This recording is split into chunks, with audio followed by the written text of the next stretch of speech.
How social media destroyed Gen Z.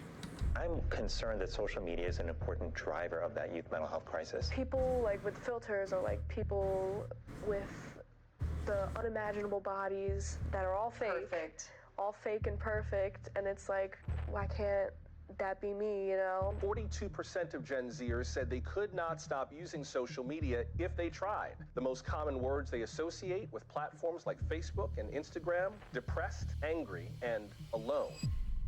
We've all heard people say that Gen Z is addicted to social media. But Bro, I think honestly, I've seen more adults addicted to social media than anything else. Like, if I'm hanging out with my grandparents, we need to yell at my grandpa to get off his goddamn phone. Constantly. Because he's just always on it. We're talking about something, he's scrolling through Facebook. I pull it up once, and I get the... kids these days, shut up. Shut up. You're on it more than I am. is this just something people like to claim, or is it really true? This video explores the answer to that. But right off the bat, it's clear to see how destructive social media can be and how much damage it's already done to Generation Z. And by the way, I'm technically part of Gen Z too, so when I speak to you, I speak to myself.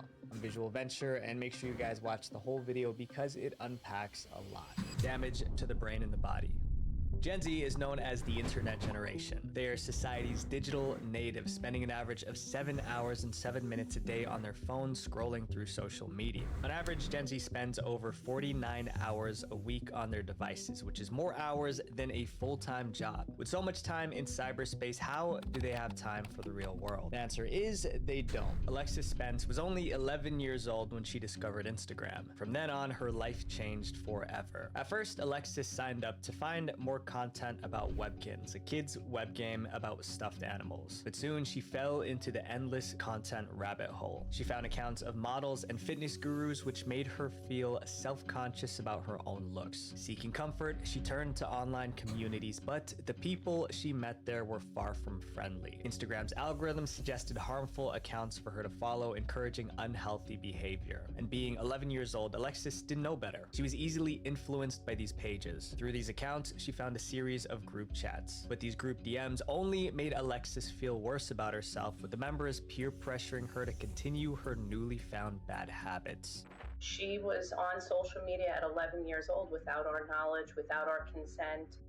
And from there, she very slowly withdrew, and piece by piece, we began to lose our daughter. And by 12, Alexis was completely addicted to her phone. She started drawing artwork of herself crying with her phone nearby, along with self-depreciating comments written on the paper. This was when her parents realized just how bad social media was for their daughter. They tried. But I mean, like, how much of this do you consider, like, self, you know? Like, how much of this was done by herself, you know? I feel like this is all very heavily avoided. But like that's also always the scapegoat of just log off. Just log off and you're safe.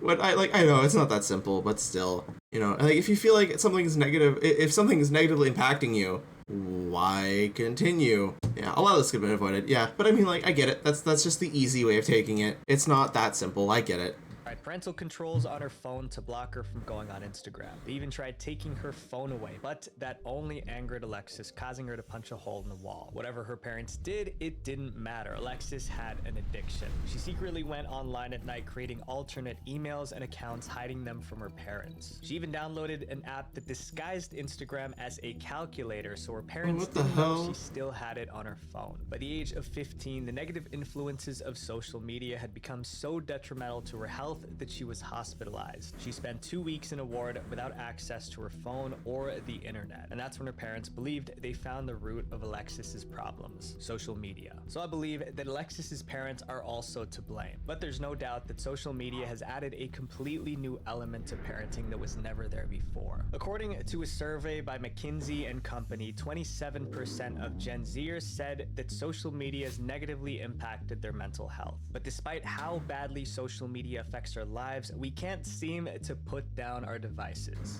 But it's like there's also one super simple solution to this. Aside from just get off social media. Don't give your kid the phone. Just don't give them a phone. To begin with, if they don't have it, they can't get on it. I mean, like, unless they go on it through like a school computer. But still, But still, so many people use a phone as like a slab of shut up. Like put it on, go watch your fucking SpongeBob or whatever, or go scroll through TikTok for a couple hours and leave me alone. But like it can also just all be avoided by just not getting your kid a phone to begin with. Like stop the problem from the source, the device. Because social media stimulates our brain like substances would. When scrolling through your phone, you get short bursts of dopamine, the feel-good hormone that creates the feeling of pleasure. And since social media is an endless scroll of content, it's like an endless supply of dopamine. But the problem is, this feeling becomes your norm. Since Gen Zers are so used to this constant stream of dopamine, when they don't have it, everything feels wrong. This is what creates the addiction. When they don't have it in their day-to-day life, away from their screens, they feel much worse than they normally would, as if they're having a come down. 42% of Gen Zers said they could not stop using social media if they tried. The most common words they associate with platforms like Facebook and Instagram: depressed, angry, and alone. So obviously, scrolling on your screens makes you feel worse, right? For me, after an hour of doing this, just like laying down, I feel empty. I feel sad. So there was one thing that helped me with this. No way. Before it was like blazing hot outside. Right now it's like 100 degrees every day. I would wake up and is this a Raycon ad? run in the morning. But I wouldn't just run, I would run and learn at the same time. So how do I do that? Earbuds. So I would I'm not gonna lie, I would listen to a book. I caught it, but that was a smooth as fuck advertisement. Visual Venture, bro, you have my respect. Off your purchase plus free shipping. Trust me, just walk for 10 minutes when you wake up and it will be life-changing. Ignoring consequences. Many influencers on social media are obsessed with getting likes and follows that they act without thinking about the consequences. Some of these actions are ridiculous while others are straight up dangerous. Kick streamer Neon is no stranger to controversy. Oh, At him? 19, What did he do? he's built a huge social media following by doing crazy things in public. Although other streamers get in trouble too, Neon is different because he doesn't seem to care about the consequences of his action. All I know about him for is getting cheated on by his girlfriend like multiple times, which I mean, I don't blame him. He kind of looks like a nerd emoji. Like, excuse me. Like, yeah. He looks like he says Gadzooks unironically. I don't even know what the fuck that means.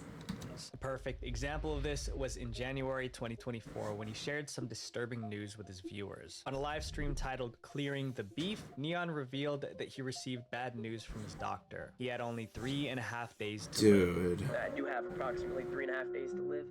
But the doctors told me some crazy and I just hope you guys can make me feel better and pray for me. But instead of feeling sorry for Neon, people did the opposite. His viewers accused him of repeatedly faking illnesses, leaving comments like, "It's so sad that he has to constantly lie about his safety and health for views." Another one saying, "I've seen this script before." Some even pointed out that Neon faked his death before, saying, "I honestly can't believe him if this was true because he's already faked his death." You'd think getting blasted by dozens of people would make Neon change. Of course he's on Kick. Of course it's fucking He Kick. started boasting about what he did. Damn, man, I faked my death, bro.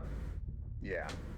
Good times. Really, really Was good that times. the first thing you did that took you, that kind of took I it actually up? did it twice. No one knows about this because I deleted it. I said I got in a car crash and died. But that drama was nothing compared to when he tried to mess with one of the most powerful men in the world. In December 2023, what started as an ordinary live stream quickly turned into a serious situation. Around that time, President Donald Trump was scheduled to attend a UFC match. So Neon told thousands of people on his live stream that he would attend the event, walk up to President Trump, and confront him aggressively. So here's my plan, chat. You know, you can clip this and foreshadow it in the future. What's gonna happen is I'm gonna walk up, I'm gonna talk about Trump, and then it's gonna be a very good experience. I don't care if the Secret Service is there. I'm gonna talk.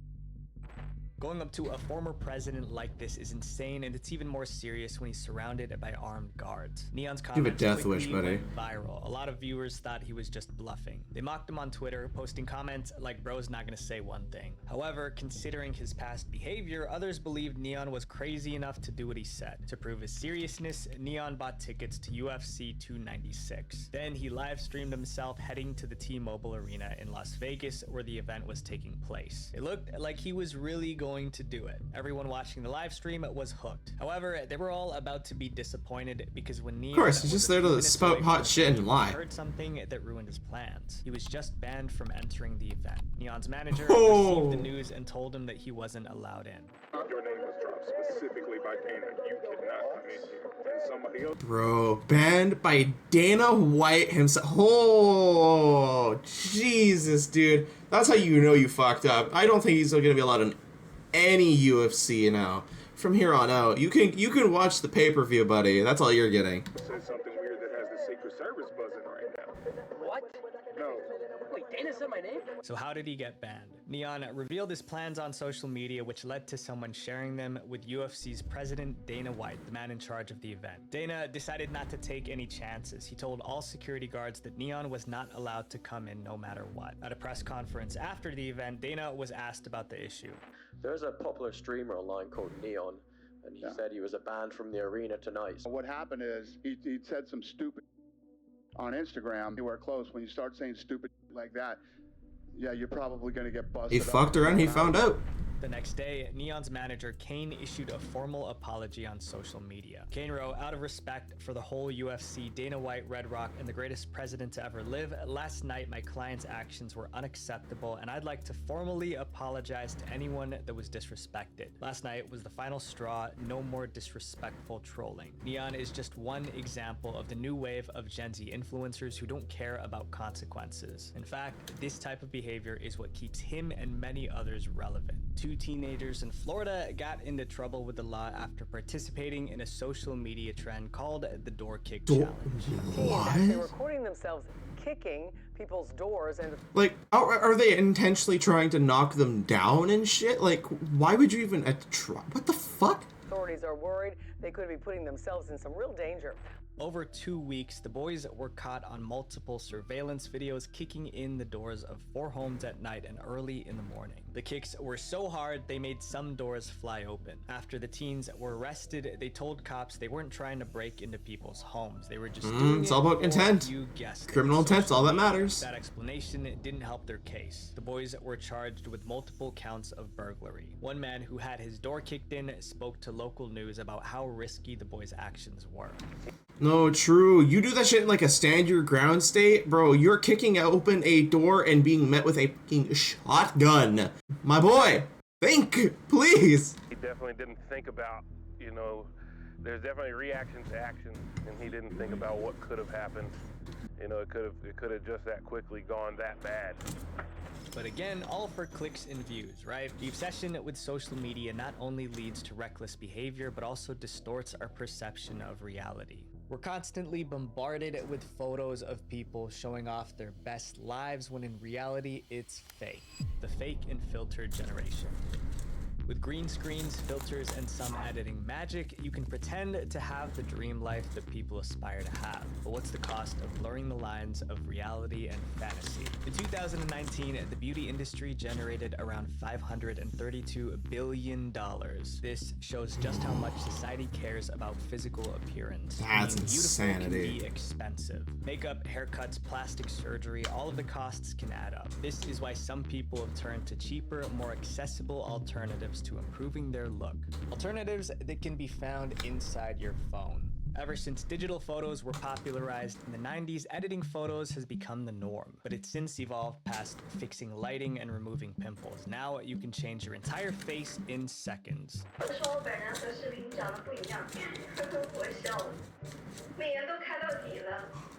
In a survey by the City University of London, it was found God that damn, from one end of the spectrum to the other. In the US, UK, and France use filters. Meta, the company behind Instagram and Facebook, have also reported that over 600 million users have used filters. But with so many people relying on filters nowadays, how do we know what's real and what's not?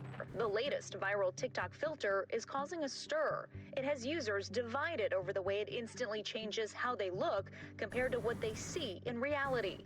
This filter should be illegal. Here's the real me. With filters now a form of deception, it's easier than ever to go viral for good looks. But at the end of the day, filters can fail, which is the harsh reality that this influencer had to face. With over 100,000 followers on the Chinese live streaming site Douyu, Your Highness Chow Bailu was a fan favorite. She started getting hate, didn't she? Like death threats and shit. She became famous on the site for her sweet voice and looks, with many of her supporters seeing her as not just a streamer, but a goddess. Her fans were said to worship her, sending her thousands of dollars. Her most loyal fan gave her over 100,000 yuan, which is almost $15,000. God damn! Bailu was praised for her beauty. She never streamed with her face showing, using a GIF to cover it. But fans still idolized her from the few photos that she posted of herself on social media. But the truth couldn't hide forever. On July 25th, 2019, the Douyu platform glitched, and the GIF covering Bailu's face disappeared during a live stream. Bailu, who wasn't looking at herself, continued the stream as normal, but slowly she started realizing that something was wrong. Her viewer and follower counts kept dropping until she had no choice but to find out the root of the problem.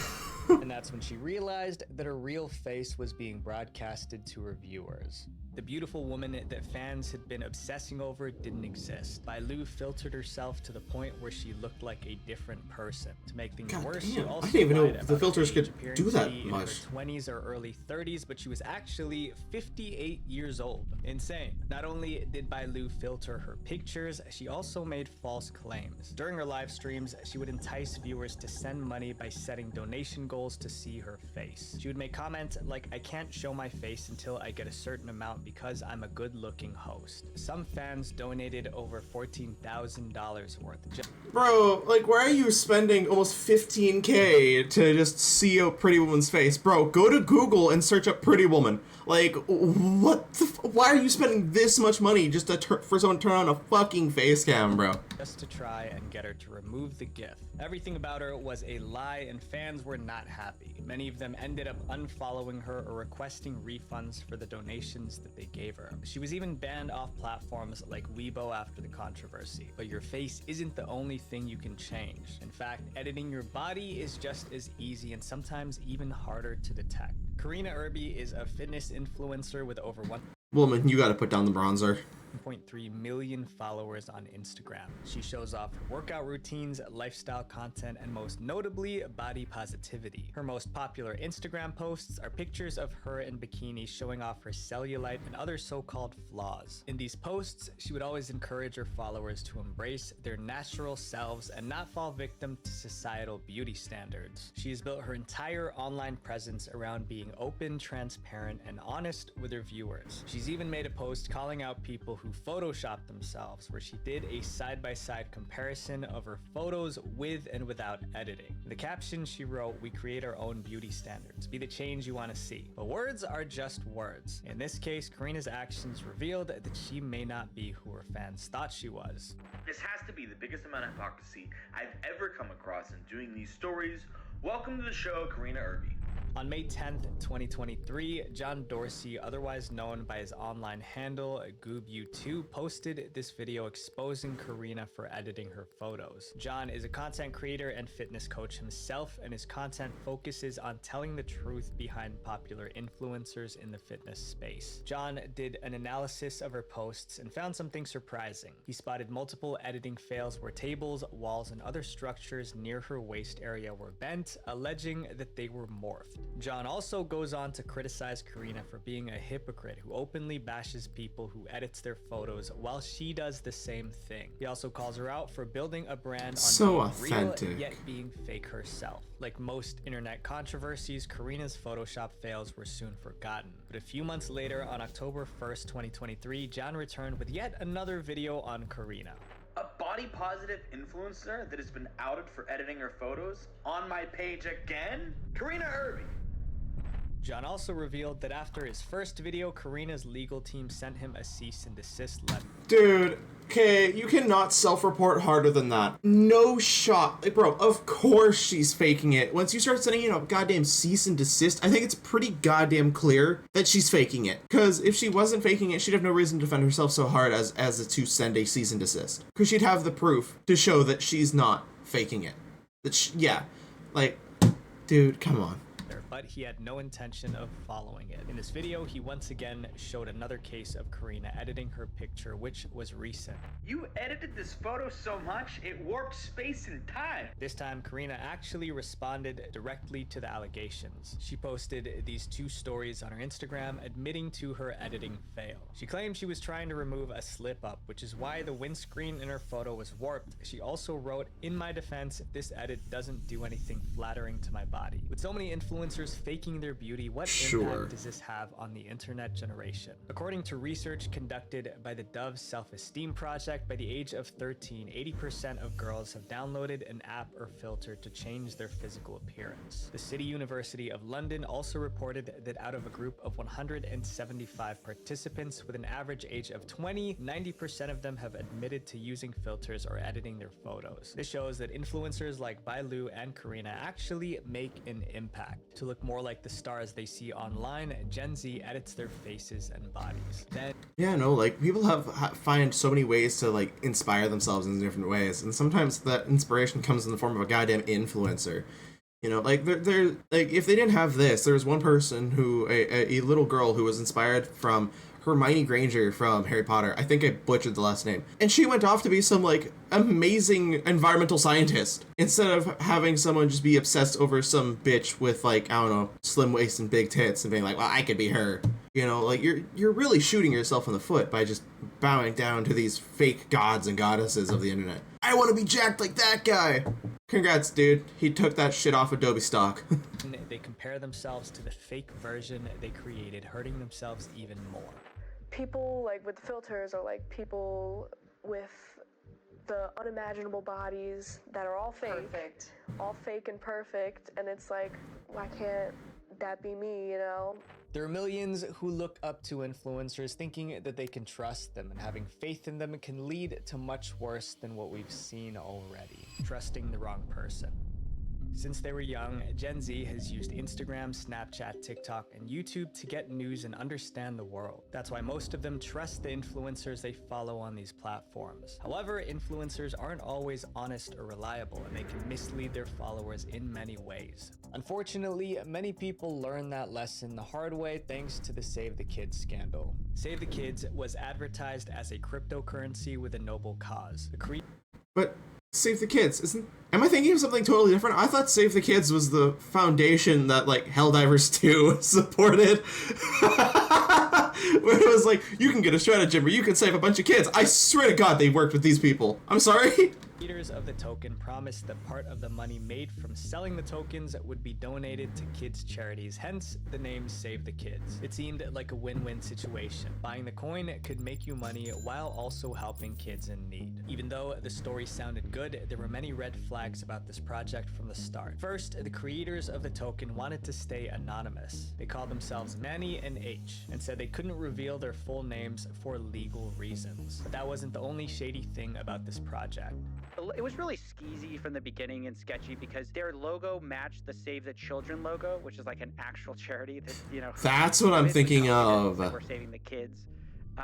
Like a knockoff brand. Of course, after so many stories of crypto scams, Gen Z was skeptical about investing in a new token with anonymous founders. However, all that skepticism disappeared when Save the Kids was endorsed by several social media influencers. Oh, fuck. My name's Frazier. My name's Jarvis. I'm Tico. I'm Ricegum. I'm Nikon. And I support Save the Kids token. Save the Kids token. Save the Kids token. Save the Kids token. Oh, this is the shit that like killed Ricegum's career. Each of them had millions of followers. Because he knew it was a scam. Samurai had 27 million followers, Ricegum had 18 million, and the 4 members of FaZe Clan had a combined 31 million followers. And the point is, they're telling their fans, if you're a fan of me, you're gonna be a fan of this coin. Many followers, trusting their idols, decided to buy the coin, most of these fans being teenagers. The price of the coin started to rise as more and more people bought it. However, and then rug pull. Obvious that the project was anything but trustworthy. Shortly after the token launched in June 2021, something strange happened. Within days, the price of the token fell from 2 cents to less than half a cent. And by July, the price dropped to around 0.00138. Rug pull. A sudden drop in the price of a popular token could only mean one thing. It was a pump and dump scheme. The first day, it pumps, and immediately it dumps. all the way to negative 90%. In a pump and dump scheme, scammers promote a token to make many people buy it, which... This is the same shit that happened with like the Squid Games coin. This happened fucking with the coin that Logan Paul did. I think it was one that Logan Paul... Yeah, I think it was Logan Paul. It was one of the Paul brothers.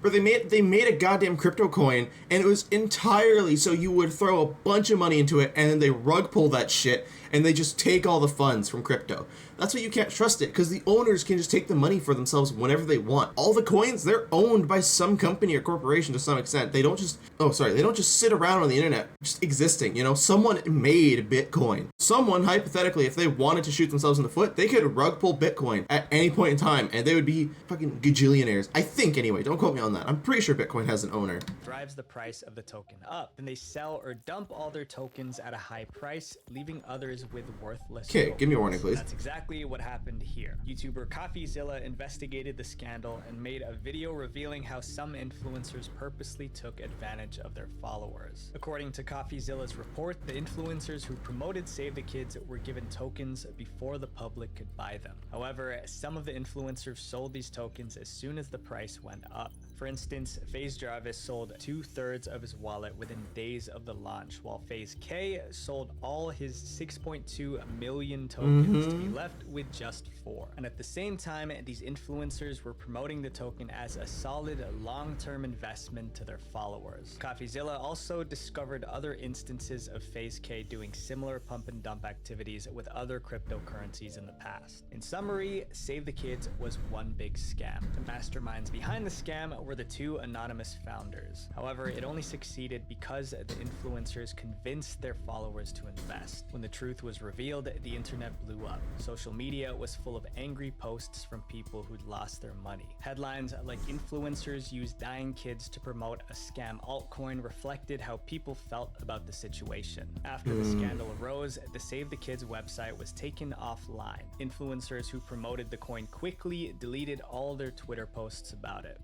Brave influencers who got their fans into this, they peace out, they delete all their posts, and basically pretend like it never happened. FaZe Clan quickly distanced itself from the scandal, suspending their members who promoted the project. And FaZe K, who was allegedly involved in similar situations, was kicked out of the group entirely. Some influencers tried defending themselves, claiming that they weren't aware it was a scam. Others stayed silent, hoping the storm would pass, but the damage was already done. If you weren't sure that it wasn't going to be a scam, why promote it to your followers? In the end, these fans felt deceived by the very influencers they looked up to. This was just one of the many ways social media negatively impacts Gen Z. But also, here's the thing. Was the Save the Kids token actually meant to be a good thing? Because here's the thing, is that if they just didn't give a bunch of coins to influencers, the only reason why the price dropped is because all the influencers sold their coin. It dropped because of them, not because of Save the Kids. I'm not saying it wasn't a scam. It absolutely was a scam. But would they have actually used it as a proper charity token had they not done what they did? I think it could have been positive. It actually could have been positive. Another is the portrayal of perfect lives. We've already seen this in our earlier chapters, but this time it's driving Gen Z to take drastic measures to change their appearance. Embracing the plastic. Filters and Facetune may be able to change your face on social media, but what happens when you take things offline? For some Gen Z that can't accept who they are, there's only one other option: plastic surgery. Many content creators have gone viral for their beauty and become the faces of platforms like TikTok and Instagram. Widely considered some of the most attractive people on the internet, these types of influencers all have relatively similar features: sharp jawlines, small noses, and full lips. But not everyone can naturally have these features, so some Gen Z have taken it upon themselves to try and create the perfect face. Mia Dio was born on May 14th, 2001 in Miami, Florida. Ever since she was young, she hated how she looked. So in her teens, Mia started undergoing cosmetic procedures. On December 4th, 2022, Mia uploaded a video titled "I was ugly until I spent over $30,000 on a new face." I honestly think that this is one general problem that I have that I feel like anyone can really agree with. It's the fact that we put so much value on looks. There's so many people out there who serve no purpose as a human being. They're fucking boring. I don't care for them. It could be a musician. They don't really have that good of music, but they just blow up because they're pretty. or they're hot or whatever. Like, there's entire content creators on, like, Instagram who do fuck all. They just exist and they just blow up because they I don't know, they have like a six-pack or something. Like, it's insane. It's crazy. We put so much value on looks that we kind of like forget the whole point of content as a whole, or entertainment, or any form of industry, because looks help you out so much, honestly. And it's, I mean, like, we can't help it. I understand it's a subconscious thing, but it's, some people do it more consciously than others, like simps and shit. The video went viral and has over 2 million views. In the video, Mia talks about the procedure she underwent to transform her face because she felt like she was ugly and in need of an extreme makeover. She started her first procedures at age 16 using a fake Good ID. God. First, There's also a woman who gave her child a certificate and a check to get her kid. I think they were like they were still a kid. They weren't even a fucking teen yet. Or like they just turned 13, just hit puberty, and they gave their kid a certificate and money to get breast implants as a kid. Started with lip fillers, but it gradually turned into a total redo of her face. Since then, she's gotten many refills of Botox, jaw surgery, and a whole list of other procedures. In the video, Mia also admits that her low self-esteem contributed to getting these procedures. So before you judge me, I don't really care because based off of this video, I am obviously my worst judge. You cannot outjudge me more than I have judged myself in this life. But the comments brought up an interesting point. Mia's face after her surgeries looked very similar to other famous models and influencers. Procedures are all characteristics of the basic face that has become the social media standard. And with Mia born in 2001, she's a prime example of Gen Z's fixation with what they see online. And Jolene is another influencer who took this addiction to the next level. Jolene Dawson is an Australian musician and influencer who is right on the cusp between Gen Z and millennial. Back in the late 2010s, Jolene became obsessed with the Bratz doll trend. Jolene spent over $150,000 in cosmetic procedures to look like a real-life Bratz doll. She documented her new look on her YouTube channel and Instagram profile. But a few years into her new look, Jolene got bored and found a new... She kind of looks like my neighbor that's addicted to crack. This better not be the after. aesthetic to obsess over. At the time, animal-like looks were trending all over social media. People were comparing their faces to various different animals like foxes, bunnies, and most commonly, cats. I talk about this in more detail in my video, The Disturbing Rise of Brain Rot Content for Kids. You guys should check it out. The cat-like look has always been a thing, usually done in the form of cat eye makeup. But Jolene wasn't satisfied with just using makeup. She wanted her bare face to resemble an actual cat, so she spent over 10,000 pounds for procedures to give her a cat-like snout and flare out her nostrils. In an interview with The Mirror, Jolene said that she's never felt more like herself, and that she decided to pursue this new look after deciding that her social media accounts needed a revamp with a new look and new content. She also says, what the fuck is right, moron? Transformation can inspire young people. It's ridiculous to inspire young people to what? Turn the other fucking direction? God, you are what knocks at night. You are the thing that goes bump. What the fuck? Think that she's inspiring these young kids in a good way. And on top of that, Jolene's... I mean, you are embracing, you are inspiring them in a good way, because you're inspiring them to not get plastic surgery.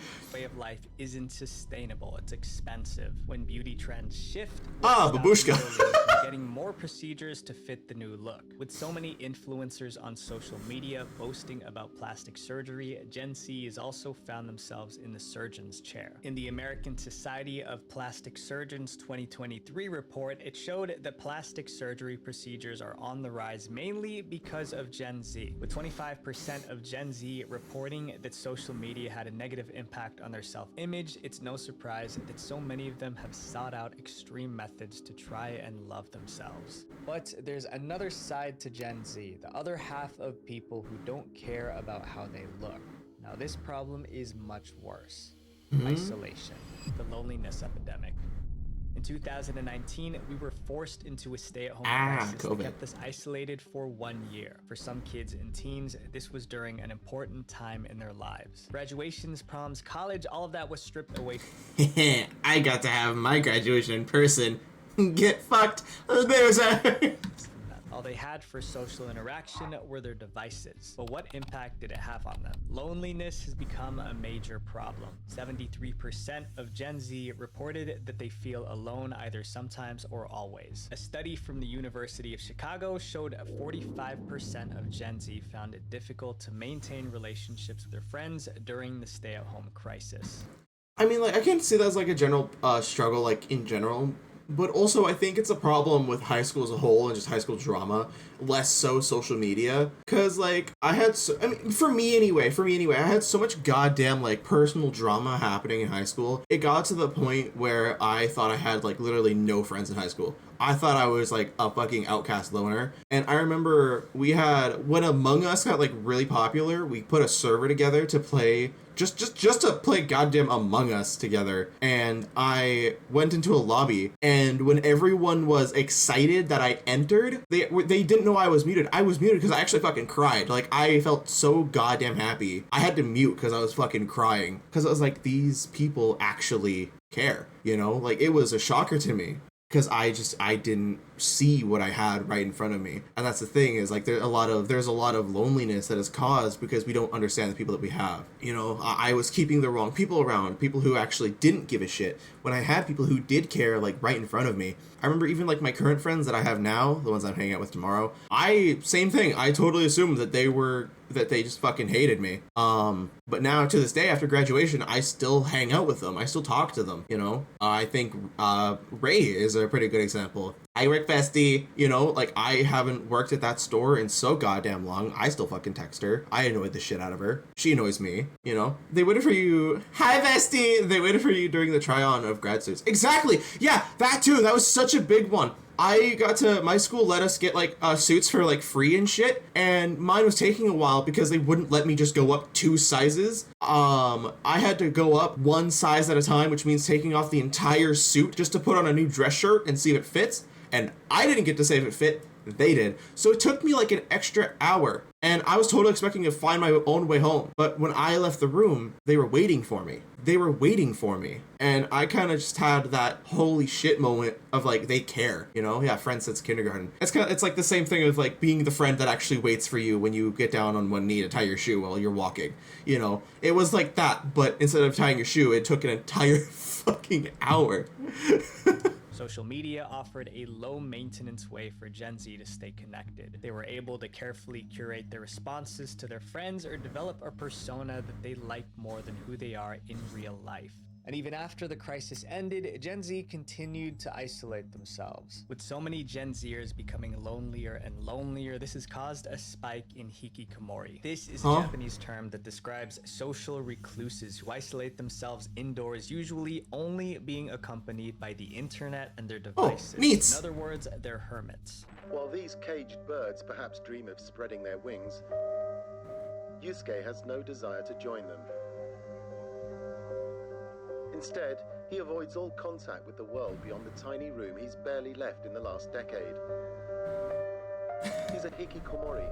Originally a phenomenon from Japan, the hikikomori lifestyle is now common in North America. It's on Reddit? The subreddit dedicated to over 16,000 followers. Hikikomoris use services like food delivery apps and find remote work so they can spend months, if not years, without leaving their houses. What's interesting to me is that this is usually a punishment. People on house arrest hate it, but hikikomoris prefer it. It said that there are an estimated... How do you put a hikikomori on house arrest? Do you just like force them to stay outside? Actually, no, they need to go outside to commit the crime anyway. Never mind. 1.5 million hikikomori in Japan right now. For North America, the number isn't clear. However, hikikomori videos have started trending on platforms like TikTok. Due to spending all of their time confined in their rooms, they have poor social skills. Their only access to the outside world is via the internet, which isn't what the real world looks like. And studies show that spending more time on social media increases the risks of psychological issues like loneliness, especially in teenagers. Isolation poses real dangers. For lonely Gen Z, forming genuine connections is challenging, so they turn to the internet. But I mean, also, can't you form these relationships in a genuine way through the internet as well?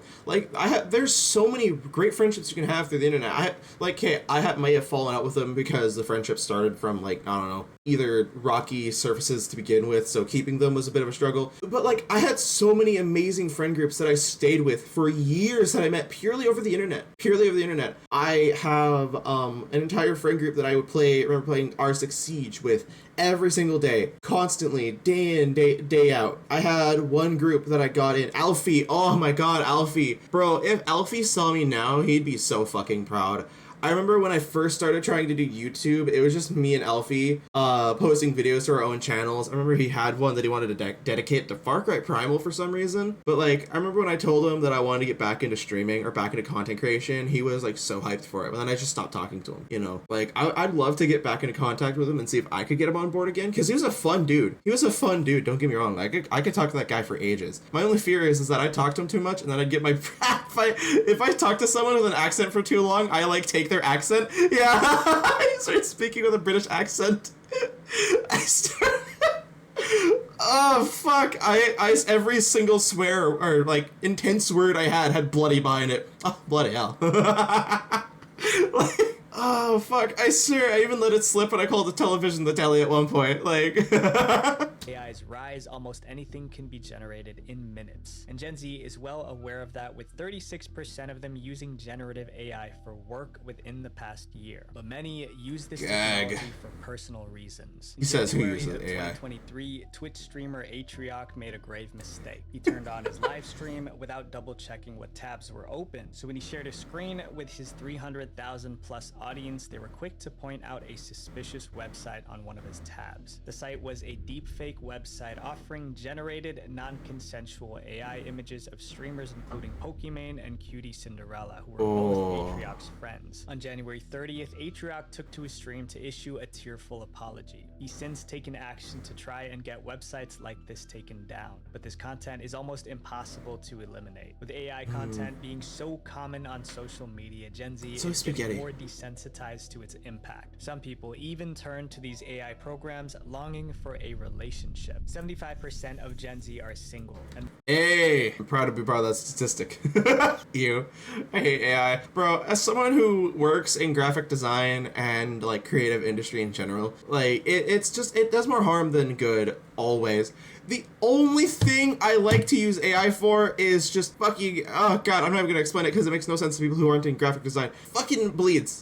Making sure that posters and shit actually get cut properly. That's it. That is it, because it's such a pain in the ass and it'll take like 5 hours if I do it on my own. And that's it. Making something from beginning to end with just AI is so stupid. Do I believe it can be used as a tool? Absolutely. It can be a very worthwhile tool. Yeah, not all AI is the same. Exactly. You can use it as a tool. You can use it as something to help you out. But if it's used as a singular crutch, you are fucking yourself over. 100%.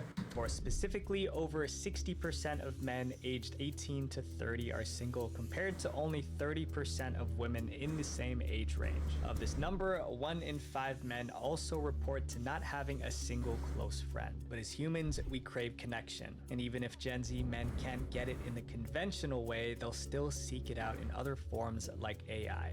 It's an AI girlfriend. So it learns from you. It learns what you like and what you don't like, what kind of pictures you like, what kind of pictures you don't like. AI girl. Like, I think you can use it, like, if you're gonna use AI for like conversations and shit, go ahead and use something like C.AI. I'll admit, I'm a C.AI gremlin, but it's not like I'm sitting there to be like, oh my god, I need an AI girlfriend. Oh my god, husband nanami. You know, I don't give a shit about all that. I sit there and I make fucking stories and shit because I'm a writer, and I just like to see what sort of like adventures the AI can come up with. But I do know, and I do take note of the fact that there's some people who use things like C.AI because they're just unfortunately very lonely, and they just go on to use C.AI to be like, oh my god, look, my new boyfriend, and they just like turn it around and it's just like fucking Gojo. Friends have become much more common, especially among the Gen Z age range. Not only are they perfect for people who struggle with dating, but they're also fully customizable. It's essentially the Build-A-Bear for girlfriends, which in this loneliness epidemic sounds like the perfect solution. One of the most popular AI dating apps is Replica. Released in November 2017, Replica is an AI chatbot that lets users form relationships with AI avatars called replicas. Over the years, Replica has rapidly grown in popularity. It's estimated that the app had over 2 million active users in 2023, with 500,000 of them being paying users. Oh my god. Replica also has Replica's so ugly though. Reality, letting users place their replicas into real-world scenes using their cameras. I'm in a great mood, actually. I'm glad you're here. I miss you. I miss you too. Replicas don't just offer personalized conversations. They can engage in intimate chats via text or photos, making users see them more than just chatbots, but romantic partners. On the Replica subreddit, countless users admit they've... Bro, who's gonna sit there and look at a robot and go, yeah, show me them did it? Like, dude. fallen in love with their replicas. And you might be wondering, how did these people get to this point? The answer lies in Replica's clever marketing strategy. Many Replica ads have popped up all over social media platforms that promote the app as an alternative for real dating. Replica is able to make a profit from capitalizing off of socially isolated Gen Z. And with 79% of Gen Z feeling exhausted from traditional dating apps, programs like Replica become way more attractive. You can get all the benefits of talking to a romantic partner without needing to put in as much effort. And if you're interested to know more about this epidemic, I also created a video on the depressing rise of AI girlfriends. Although social media contributed to the Gen Z loneliness epidemic, it's also taught people to do terrible things in real life, built for bad behavior. They want to use AI or that chat thing. I forget the name as therapists. The thing is, though, is that there are alternatives for therapy if you cannot afford it. Have you seen Kendra, the lady who is in love with her psychiatrist? What the fuck? She cares for me. She really cares for me. Yeah, because you pay her $500 an hour. Talk to real fucking people. Okay, like here's the thing. Honestly, like a genuine website that I absolutely endorse. I'm gonna Google it first because I can't remember the name of it. Yeah, it's called 7 Cups. It's called 7 Cups, and basically, like, I can understand why some people would be against it because you're talking to real people, but I don't think they are actually like registered psychiatrists. But the thing is that you are matched with people. Think of it like Uber Eats for therapy. Think of it like Uber Eats for therapy. You just order a therapist and they kind of come to you. 2 girls and 7 cups. We're having a serious moment. God damn it, mother. She consulted ChatGPT, who she calls Henry, and like she refers to Henry like a real dude. Mama, no. There's a formula for going viral on social. How do they even fill that many cups? Okay, I'm done. Social media, and sometimes it requires doing something outrageous that people can't help but watch. Trends come and go every day. One of the easiest ways to gain views is by hopping on a trend at the right time. But some trends can be terrible. TikTok. Fucking Taco Bell. Oh god, man, that Crunchwrap Supreme does a number on. Fuck. Of global tragedy and inappropriately centered videos on screen. In 2020, there was a TikTok trend going around victims of major historical tragedies. In these videos, people I remember this, dude. Oh, what the fuck? Those times. But insensitive trends are far from rare when it comes to social media, especially TikTok. Back in 2021, there was a trend called devious licks. In the trend, students would attempt to steal items from their school or damage school. Dude, this is so dumb. The point of the trend was to commit a devious lick, which was just an act of theft. The trend was one of the most popular ones of the year, but things soon got out of hand with students trying to steal things like toilets or sinks from their school bathrooms. TikTok is a daredevil. We've had middle schoolers that go into bathrooms and go on TikTok and then, oh, we're going to do this. They will tear down bathrooms and things like that. Our brains are dying. Since these teens are so used to imitating behavior that they see on apps like TikTok, they become blind to the consequences. The Borg trend, which I'm going to briefly talk about, Borgs, holy shit, was a trend which involved filling large water containers with mixed drinks. This became popular on TikTok, and in March of 2023, 46 students were allegedly some kind of filter that makes you look like you have Down syndrome. What? How do we steer Gen Z or ourselves in the right direction? That's Despite insane. All the negative, social media is a powerful tool for Gen Z. I'm talking to you right now because of it. Social media itself isn't the enemy. I admit I get caught up doom scrolling, seeing what my old classmates are up to, or refreshing X to see the latest news. But there are ways to consume content in a healthier way. I'm not sponsored by them, but I use the app 1 sec to help me consume content mindfully by adding a delay before opening apps like Instagram. It's helped me out a lot, and I hope it will help you out too. My friends, if I you like stop that. scrolling Or you can set endlessly, like a timer for you'll be yourself. surprised at what you can achieve. Visual venture. I like that. I like that. No, it's definitely a problem, but it's one that we can save ourselves.